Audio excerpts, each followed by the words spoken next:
bienvenue dans Naturellement là, le podcast qui explore l'intuition. Je suis Marika, coach de vie intuitive et j'accompagne celles et ceux en quête d'évolution. À chaque épisode, je partage mes explorations intuitives, des échanges croisés et des ponts parfois surprenants avec la science. Ici, on plonge en douceur dans ce qui est souvent jugé ou méconnu et est pourtant naturellement présent en chacun de nous. Épisode 3. Ce journal m'aide, et pourtant j'ai douté. J'ai démarré mon journal intuitif mi-juin, et aujourd'hui il est toujours là, dans mon quotidien. Je continue de l'alimenter avec une certaine régularité, je suis assez fière de moi. Il y a eu une pause, j'avoue, de 2 semaines cet été, après une période de démotivation. Certains exercices ne donnaient rien de clair. J'avais l'impression de ne pas avancer, et une question en fait revenait dans ma tête, qui était: ce journal est-il vraiment pertinent? Dans cette démarche, je suis seule, ça c'est un constat. Il n'y a pas de communauté, pas de groupe d'expérimentation autour de moi. Et c'est dans ces moments-là qu'un soutien collectif serait appréciable. Comme lorsque j'ai suivi la formation de scan bioénergétique ou d'intuition express dans des organismes de formation avec des groupes. Parce que quand on doute, par exemple, est-ce que c'est mon intuition, mon imagination, c'est pas faire des distinctions entre les deux, ou quand les croyances limitantes reviennent, par exemple, est-ce que je suis à la hauteur? À ce moment-là, on a besoin d'écho, d'un regard extérieur, d'un espace où déposer tout ça. Heureusement, je suis une personne disciplinée. Les temps dédiés à mon journal intuitif sont inscrits dans mon agenda digital. C'est devenu un rendez-vous régulier avec moi-même. Et en fait, finalement, quand j'y réfléchis, je ne suis pas seule au fond. Mon compagnon de vie est un vrai soutien. Il croit en cette démarche. Il croit en moi.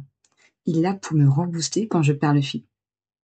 Et puis, il y a une personne à qui j'ai parlé de ce projet qui croit aussi en moi, ma mentor, Cécile Neville, psychologue, coach, auteure et multi-entrepreneuse. Rien que le fait de lui avoir partagé, ça a créé un engagement social. C'est comme une promesse à respecter. Dans les moments de flottement, ça devient même mon garde-fou. Depuis que j'ai repris, je sens que quelque chose a changé. Je ne vois plus ce journal comme un espace où je dois prouver mes intuitions. Je ne cherche plus à faire de grandes démonstrations. C'est devenu un réel support d'exploration. Alors, je teste des exercices, j'observe, je note ce qui résonne, ce qui coince, ce qui revient. Je prends le temps de creuser des notions comme: qu'est-ce qui vient finalement du raisonnement, du pur raisonnement, du raisonnement intuitif et du pur ressenti intuitif. Ce sont des notions distinctes et pourtant souvent mélangées. Et mon journal m'aide à les démêler pas à pas. Et peut-être d'ailleurs qu'un jour je vais écrire un article à ce sujet sur mon site. Aujourd'hui, je considère mon journal comme une boussole, pas comme un carnet de performance. Ce n'est plus est-ce que j'ai bien fait l'exercice, c'est plutôt qu'est-ce que j'ai observé, qu'est-ce que ça m'apprend, où est-ce que ça m'emmène. Et c'est grâce à ce changement de regard que je peux poursuivre ce chemin. Parce que quand on cherche la réussite, à chaque page, on se démotive. En tout cas, ça a été mon cas. Tandis que quand on cherche à mieux comprendre, à mieux se comprendre, tout est enrichissement. Et vous? Peut-être avez-vous commencé à incarner un espace à vous, alors ça peut être intuitif ou pas, ou peut-être que l'idée est en cours de réflexion. Partagez-moi un peu vos retours personnels. Et je vous invite à vous poser aussi cette question simple.